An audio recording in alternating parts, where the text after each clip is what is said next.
Today's top stories at NBR are shareholders' suspicions about Evolve Education Group's share price movements are battered away. The government's proposed new resource management legislation draws immediate criticism.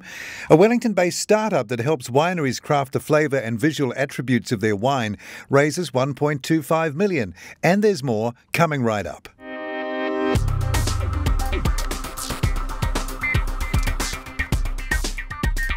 Kia ora and welcome to NBR Today, a wrap of the day's top business stories from the authority in New Zealand business news since 1970, nbr.co.nz. It's Tuesday, June the 29th. I'm Paul Brennan. Thanks so much for joining us. Sky TV has received a number of takeover offers during the year and has appointed Jarden to help review potential opportunities, the Chief Executive Sophie Maloney says. The company held an investor presentation this morning in which the company pitched a technological tour de force featuring a new hybrid set-top box, non-fungible tokens and updates related to its broadband offering. During the presentation, Maloney said it would come as no surprise to investors and analysts that she and the board did not believe the current share price, trading at 0.169 cents this afternoon, reflected the underlying value of the company. She also noted, however, that Sky was operating in an industry that's going through significant change and consolidation, both globally and domestically.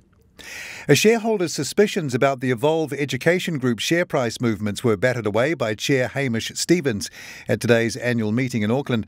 John Boscawen, Evolve shareholder via Hobson Enterprises and former government minister, referred at the meeting to reports in the NBR questioning the reasons behind a 28% stock price surge over 3 days last November, saying there's an implication that there's insider trading going on, that people in the know, when they think there's good news coming out, are buying shares and being rewarded. And likewise, when there's bad news, they're selling. Hamish Stevens responded saying the board is not aware of any insider trading and he'd be very surprised that that is the case. He couldn't comment on the ups and downs in share prices. The government's proposed new resource management legislation has drawn immediate criticism from opposition parties. This is, however, just an exposure draft of the proposed law, the Natural and Built Environments Bill, which will be referred to a select committee inquiry before it goes into the formal parliamentary process. Environment Minister David Parker said it would be the first of two opportunities that the people would have to comment on the legislation, with a second select committee process to be held early next year once the full bill was introduced to Parliament. But National Party leader Judith Collins said the government had already got it wrong and that it needed to act with more urgency to cut through complex planning rules and free up housing supply. The new chief executive of Deloitte New Zealand is pitching evolution as opposed to revolution, with Deloitte considering itself the fastest growing of the big four accounting firms locally. But frustrating border closures and difficulty in accessing specialist talent could prove an impediment to further capitalising on that momentum, Mike Horn says. Deloitte yesterday said that Auckland-based Horn had replaced long-standing chief executive Thomas Pipos in the role, effective from the start of this month, on an initial 4-year term. A Wellington-based startup that helps wineries craft the flavour and visual attributes of their wine to better cater to drinkers has raised $1.25 million as it eyes overseas growth and new industries. Malama Labs said today it had raised the money following a round led by US-based venture capital firm QuidNet Ventures and New Zealand Growth Capital Partners, which was supported by several local investors.